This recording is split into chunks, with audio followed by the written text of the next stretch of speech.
Welcome to Inside Equine Minds, a podcast where I, Caitlin Hendry, meet with trainers, riders, and grooms to dive deep inside the minds of the most successful horses in various disciplines. We'll take you behind the scenes from the horse's perspective to learn about how these horses are trained and managed in a way that strengthens their mental game and fuels their success.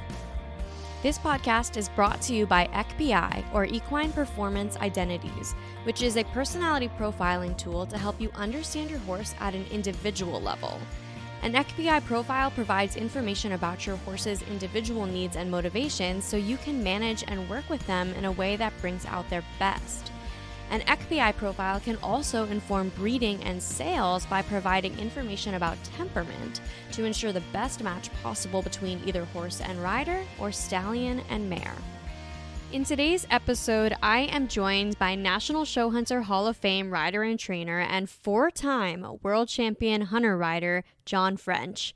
John is joining me to talk about Babylon, otherwise known as Crumbles, who is a 2015 Oldenburg gelding.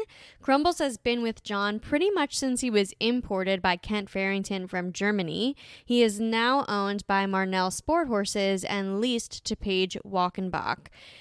Since day one, since John started showing him, Crumbles has been winning tricolors everywhere. I mean, WEF, Capital Challenge Horse Show, Devon, etc. Just winning all the blues wherever he goes. Most recently, he's been showing in the small junior hunters with Paige, as well as doing performance hunters with John. Before we talk to John about Crumbles, let's do a quick overview of Crumbles' ECPI profile so we're all on the same page as we talk to John. In order to get Crumbles' ECPI profile, John's barn manager, Kim Davidson, went on the ECPI website, equineperformanceidentities.com, and took the online survey for Crumbles to tell me which behaviors she observed and how often. By using her inputs, I'm able to determine where Crumbles falls on the four spectrums of behavior that ECPI measures. These four spectrums are independence, which is the horse's preference to control or comply; extroversion, which is the horse's preference to interact or isolate; the stability spectrum is the horse's preference for predictability or variety; and then the structure spectrum's that last one, which is the horse's preference for clarity or flexibility. In addition to looking at where Crumbles falls on each of these individual spectrums, I then look at how these spectrums relate to each other. And by looking at these nuances, this is what really gives that big picture profile of Crumbles' personality. For the independent spectrum, Crumbles is considered high on that spectrum. So he will like to have more autonomy, he will likely have more self-confidence, and really kind of approach things from a what's in it for me perspective. However, Crumbles is also very high extroversion. This is his strongest spectrum, so it's going to influence his behavior the most. And high extroversion horses, they're social, they're outgoing, they want to be liked, they like getting attention. And so even though from his high independence, he's not going to be super motivated by pleasing you, he's going to be motivated by getting attention. For his stability spectrum, he is considered situational, so we have to look at how that spectrum relates to the other spectrums to really understand how it actually shows up. For example, his stability spectrum is lower than his extroversion spectrum. So he is going to have no hesitation whatsoever in meeting new people, new horses, and this is especially true because he has that confidence from his high independence. His stability spectrum is also higher than his structure spectrum, so he's going to be a little bit more laissez-faire with rules, and you might need to touch him up a little bit to keep him sensitive and responsive. The last individual spectrum that we're going to look at is his structure spectrum, which he is slightly low on. So he is going to be much more adaptable, much more flexible. He's not going to be as offended if things aren't super black and white or the same every day. In fact, he probably will appreciate if there is variety in his routine because he does have that high extroversion, which makes him more playful. Because his extroversion is higher than his stability, he is probably going to get bored a little bit faster. And with that high independence, they like to be mentally challenged. And so he is not a horse that is going to want to be doing the same thing day in and day out. We've talked about a number of the relationships between the spectrums already, but there's two that I don't think I've mentioned yet that I want to call out. The first one is the relationship between his high independence and his low structure. When we see this relationship, they're much more risk-tolerant horses. They're comfortable with ambiguity. They don't need a ton of clarity because they have that adaptability from the low structure and the confidence from the high independence. The other relationship I want to mention is between his high independence and his high extroversion. Even though they are both on the high side, his extroversion is almost double his independence. And so when the extroversion is higher than the independence spectrum, we get a very other-oriented relationship. Now, it's a little nuanced because the independence is also on the high side, but he is going to really care about relationships, but he'll be kind of more of an in-your-face social horse because of that high independence. And he's just going to want to be a total ham, basically. He's going to be a horse with a lot of, quote-unquote personality. If you want to see Crumbles' profile in more detail, it is available, as always, on the Inside Equine Minds Patreon account. Patreon members have access to all of the guest horse profiles for free, or if you're not quite ready to be a member, you can purchase individual profiles on Patreon as well. Patreon members also, though, get discount codes for FBI services and early access to the podcast content. Now that we all have the same basic understanding of Crumbles' personality profile, let's hear what John has to say. Hi, John. Thanks for joining me. Thanks for taking time out of your insanely busy schedule. Welcome to my podcast. I love to start by asking my guests about their favorite thing. I mean, Crumbles has been with you for a long time at this point. What is the thing that you enjoy the most about him? Crumbles' personality, I would have to say the thing I like the most is that he is such a happy horse and he enjoys life. He's eager to please, and he's just happy all the time, has a great expression. He never sort of pins his ears or gets cranky. He's just one of those horses that loves life, loves adventure, loves doing different things. And that makes sense because of his high extroversion. They tend to be more expressive horses. So I love that you mentioned that he's just very expressive. And because his extroversion is quote unquote higher than his independent spectrum, even though his independent spectrum is on the higher side, he has a much more kind of other oriented personality. He likes to interact. He likes to meet new people. He likes to meet new horses. It sounds like that's kind of coming through with what you're experiencing as well. Yeah, life is fun to him, and he's a little bit of, likes to get into a little mischief and what does he do? Funny things. He won't keep his wraps on. He'll take his blankets off. He'll sometimes take the horse in the stall next to him. Will come in the morning, and that horse has his blankets off, but they're in Crumbles' stall. So he not only took the horse's blanket off, but pulled him into his stall. So we knew that horse didn't do it. It had to be Crumbles. Caught red-handed there. Yeah. Yeah. That's so funny. Crumbles really has, I've been with a lot of, worked with a lot of horses, but he has a very human-like personality. And, I really feel that he thinks that we're friends. The funny thing was, one time I was at a show and I showed him in the conformation, the only time I did. And when we had to stand for confirmation, he was all over top of me, just scooping around and wanting to practically lick me and whatever. And finally I had to knock it off, back off. And it was so funny. He was so flabbergasted that I did that. He was like, "Oh my God, you've never done that before." And he was looking at me like, I thought we were friends. It was like two friends got in a fight or something. He was mad about it for the rest of the day. Yeah. Mad or sad, do you think, if you had to pick an emotion? Yeah, not mad. Yeah, he wasn't mad. He was more in shock and upset about it. Yeah. I wonder, with high extroversion people, they tend to want to be liked. That's kind of part of the outgoing nature, is they care a lot about what others think of them. I'm not sure if that fully translates to horses, but that sounds like what you're experiencing with Crumbles. Yeah, those people, they want people to like them, and then it really hits them hard when somebody feels mad or doesn't like them because they're like, but everybody likes me. Yeah, and I would imagine he probably likes to get a lot of attention too. So, yeah. what is he like when he's not getting attention? Like if he wants it, but like if you're just kind of standing near his stall and not paying attention to him, does he do anything to be like, "Excuse me, I'm over here"? Oh, if he sees you over by the stall, he'll definitely come to the front of the stall. He's not gonna just hang in the background. No, Yeah. I mean, unless he's really sleeping or something. But Right. no, he's always looking for someone to come over and tell him how great he is. Be the center of attention. Yeah, I think that's some of the high independence too, because if it were a low independence horse with high extroversion, they're very social and very other oriented, but they're not as kind of pushy and in your face about it. Whereas if they're high independence and high extroversion, especially if the extroversion is higher than their independence, then they're like, hey, look at me. Like, don't you want to give me attention? Aren't I the best horse ever? Yeah, like when he gets off the truck, it whinnies, and it's just like, I'm here, you guys. Yeah. Pay Don't worry, attention. guys. I've Just arrived. won the Yeah. championship this last week.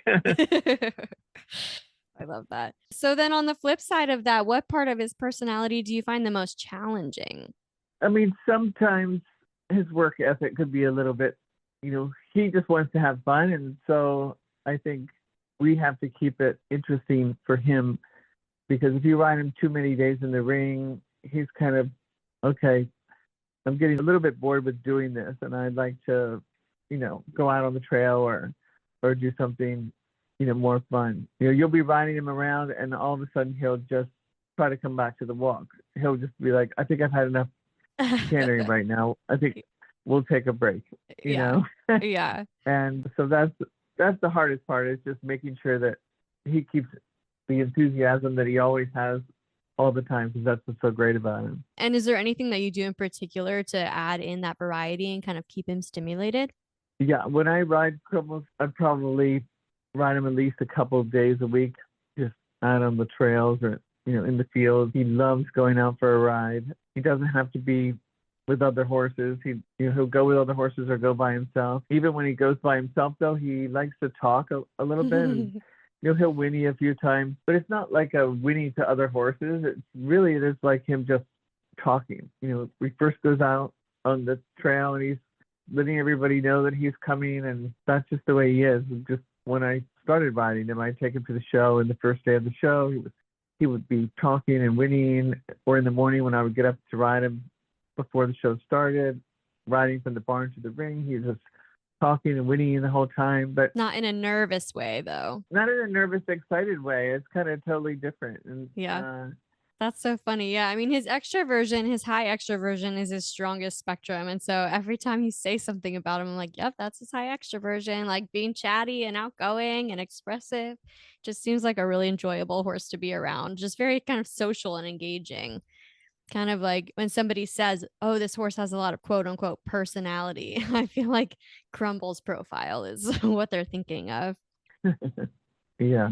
No, and he loves the shows and going to different places. And, that's what's so great about him. He loves the show life, and he loves being at home too. He likes all of it. Do you find he's better at home or at shows? I think he's probably, his work ethic's a little bit more at the horse shows because he knows when it's important and he's on stage. And, at home, sometimes he knows it's not that important. Does he get a little lazy at home? Yeah, he could be a little lazy, and he knows me really well. So it's kind of like, having a kid that's a little spoiled, and you always try to do things, fun things with him. And then sometimes I'll even have to have one of my riders, like Vanessa, who rides for me, ride him because I'm like, he needs somebody else because he's starting to know that I'm not going to make him work that hard. So because he knows when I'm riding him, and that he could maybe get away with things because I just like him so much. But so occasionally I put somebody else on him and they get him going forward or get him working a little bit more, and then he's happy when I get back on. He's like, oh, thanks, John is back. Yeah. Is there anything that you have to do to prepare him for shows? No, he needs a couple days a week of, stronger flat work, but then, like I say, he needs days where it's just riding outside. I do a lot of like cavalettes or poles on the ground because he's really getting him to stretch and drop his head and neck down. He jumps, whether it's a pole on the ground or a cavalette, he always makes a jump out of it. But with the little jumps like that, it can really get him reaching for the ground and dropping his head really low. Because if he were to just start jumping big, he would be a little bit raised up and maybe a little higher headed than you would want. So, I'll do poles on the ground to a jump, or a couple poles on the ground to a jump, and just get him really low and stretching his head, and then, then adding a bigger jump afterwards. So he gets super relaxed over the small jumps, and then you throw in a bigger jump. But he's not one that you would just go out and immediately jump around a course. You kind of start out lower and get him like taking a real deep breath in front of the jumps. Does he tend to get tense? No, he at the beginning he was a little bit spooky and wouldn't really get tense, but he would get to the jumps and really study them and squat down a little bit and get a little bit low, and then he would just jump really hard with his front end. So what we just try on getting him to do is just get his head lower and get him to take that deep breath and get the slowness and softness off the ground, instead of like he's so snappy with his knees and so square that it, encourage him to do that, but in a relaxed way and not like, have to try so hard and yank them so hard. But I don't really, now that he's more seasoned, I don't really jump him, that much at home anymore. If I do, it's just maybe once, before the show, if he hasn't jumped in a long time, just kind of reminding him to where I want him to carry himself and get him really stretching his neck out a little bit. He's very compact horse, so I have to work on just getting him a little bit longer sometimes and not so short. Has he ever done kind of an award ceremony where they kind of canter around the ring? Oh yeah, he's done plenty of those. What is he like in those? Does he get nervous or anything about those? I know a lot of horses do, but I wouldn't peg him as No, one, he doesn't get excited or anything. No, he's super calm about it and goes around with his ears up the whole time. Yeah, I can picture that. You mentioned he doesn't like to wear blankets, or I saw some pictures. I think it was the Chronicle of the Horse did a behind the stall door of him, and there were pictures of him with like his fly mask off and his blanket half off. So he doesn't really like to wear clothes that much. I'm getting the sense. Yeah, no, he doesn't. Is there anything else about managing him around the barn or at shows that takes his personality into account? Like the time of day that he gets turned out, or if he gets turned out next to anybody, or kind of anything like that? Yeah, he wants to go out like, first thing. And I can tell if he hasn't been out because he's talking more. And so I've always, tell Kim, can you please make sure he goes out before I ride in, because it was like way too much talking going on at the beginning, But once he goes out, he loves going out, and then he's even more relaxed when you ride him. I think it's just good for his mind. If not, he's still like a little kid that has a little too much energy and excitement. So we try to turn him out first thing. But he can go next to other horses and stuff. If another horse, is acting up, and Crumbles is next to him, he can get kind of goofing around and playing around a little too much in the paddock. So we try to keep him next to other horses that are not going to get him wound up. Yeah, and that makes sense because of that high extroversion. And even though his stability spectrum isn't on the low side, like typically I would think high energy horses are on the lower stability, but he's situational. But because it's lower than his high extroversion, I do feel like there, and especially with this kind of other orientedness, I can see if like another horse is acting up that he's like, great, we're playing, woo, and like kind of joins in. Yeah, exactly. Yeah. So he's obviously been super successful as a hunter, both with you and with his owner, Ariana and Paige, who's leasing him right now. How do you feel like his personality has contributed to his success as a hunter horse? Well, I think with Ariana, she owned part of him and sort of waited for that year until he felt that he was ready for her. But right off the bat, he had started getting more and more confident. And the funny thing was with Ariana, she never rode him at the beginning, or jumped him. So by the time she started riding him, she didn't know about the fact that he could be, a little spooky, and that maybe some jumps you kind of had to ride him a little harder at. She just believed in it and trusted him, and it was really good for me to see the first time that she rode him, because then I thought, wow, she rode him so amazing, because she didn't know him from before the ride. So she just rode him like he was a made horse, and then it really helped me to see that he's really grown up now, and that I can trust him as well, and I don't need to, ride so hard.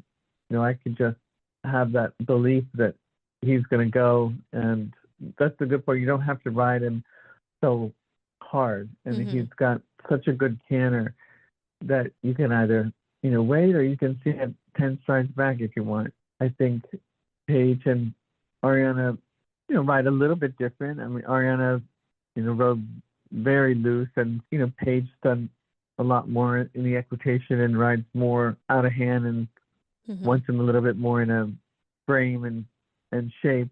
But he's really adapted to both ways. I was going to ask how he handles having different riders, because you're the first person that I've spoken to on this podcast where there's a horse that has like many different riders, many different people ride him, and it's not just the same person that shows him as the one training him. So I was just really curious how he handles having those different types of rides.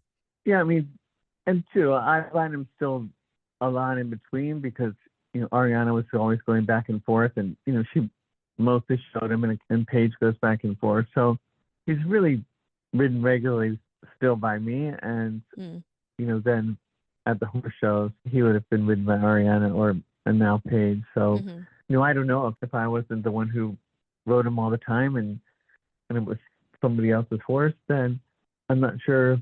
Maybe he wouldn't be the horse that he is, or he would be a little bit different. But I think we've kept the program the same, and that's why we really, at the end of last year, when we had opportunities to sell him, even though we could sell him, I wanted to keep him in the barn where I still rode him, and I know him so well, and didn't really want things to change, so we could keep him, and he could continue going the way he goes. So that's one of the reasons why we decided to lease him, so we could keep him, and hopefully someone else will keep him for a long time until it's time to retire in my farm.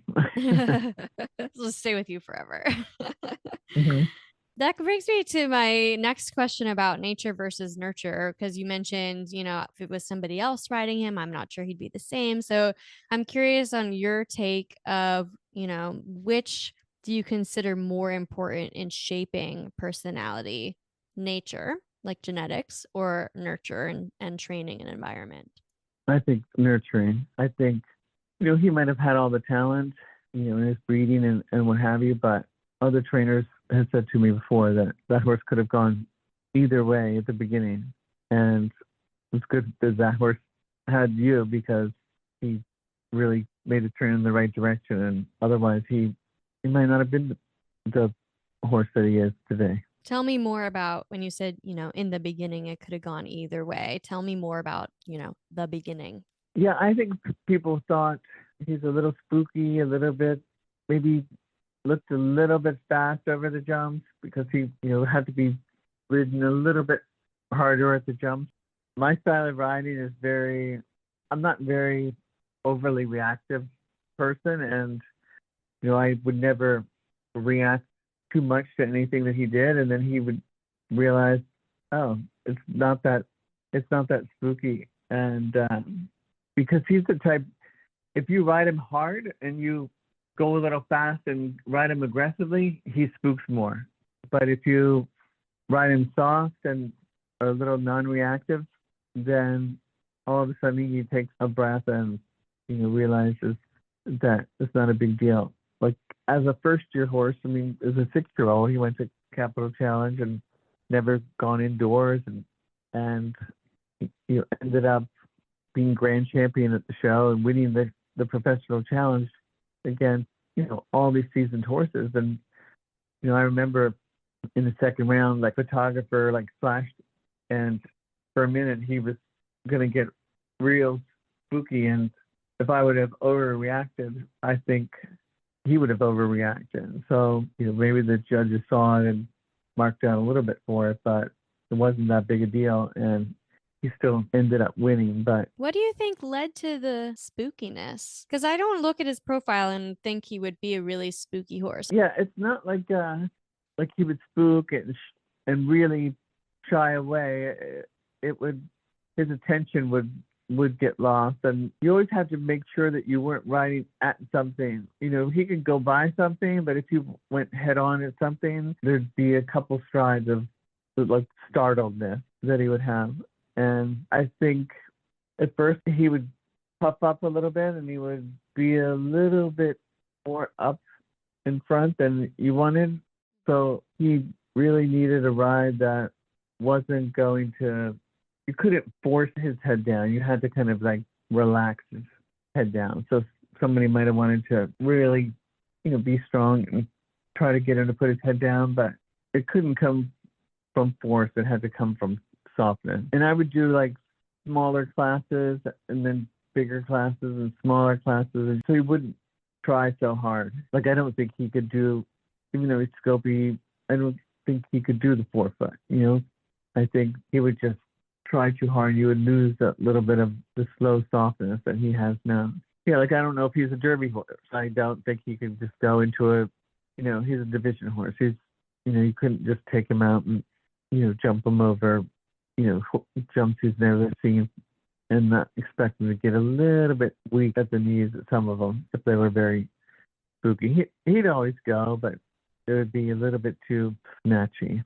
Yeah, I mean, I think you've done a really good job. Every time I see a picture of Crumbles, he's just, like you said, he just always looks so happy, and that's the goal, really, is to have happy horses. And that's one of my goals for ECPI, is to help people understand how they can be the best partner for their horse, because they understand their horse's personality and how that influences the needs that they have when you ride them or manage them, or whether or not they'd even like to be a show horse, or maybe they need to be in a different discipline to be happier that meets those needs better. Some horses, there are many that cross over in between disciplines, jumpers and hunters, but there are some horses that just really want to be a jumper, and there are some horses that are just way happier in the hunter ring. And if these personality profiles can help somebody understand and make some educated decisions that take that horse's personality into account, we can have much happier horses, hopefully. That's the goal. Right. We don't show them. We've always been very good about not showing them, week after week. We pick kind of the shows that we want to do, and even as a first year with Ariana, after I showed him in the first year of the 3/6 green, I would only just do a few shows with him during the year. I didn't double division him, or because, like I say, I just want him to stay the way he is, and want him to keep loving what he's doing like he does. Because that's our job as trainers, is to make the horses want to do it for you and make the horses like their job. And he might have that personality to begin with, but that's what we have done with him. And like I say, when I got the award last year, with him and other 2 horses that I had that won so much, it feels like when you do it the right way and it turns out the right way, it's like having a kid, and you did everything right. And maybe the kid was a little difficult at the beginning, but now you've got some Princeton, Harvard grads. Yeah, it all works out. Yeah. If you want to know your horse's profile, you can get a profile at the EQPI website, which is www.equineperformanceidentities.com. If you like this podcast, we'd really appreciate if you showed us some love by giving us a rating on whatever listening platform you use. And if you know anyone who would like this particular episode, please share this episode with them as well. Thanks for listening, and we hope you tune in next time.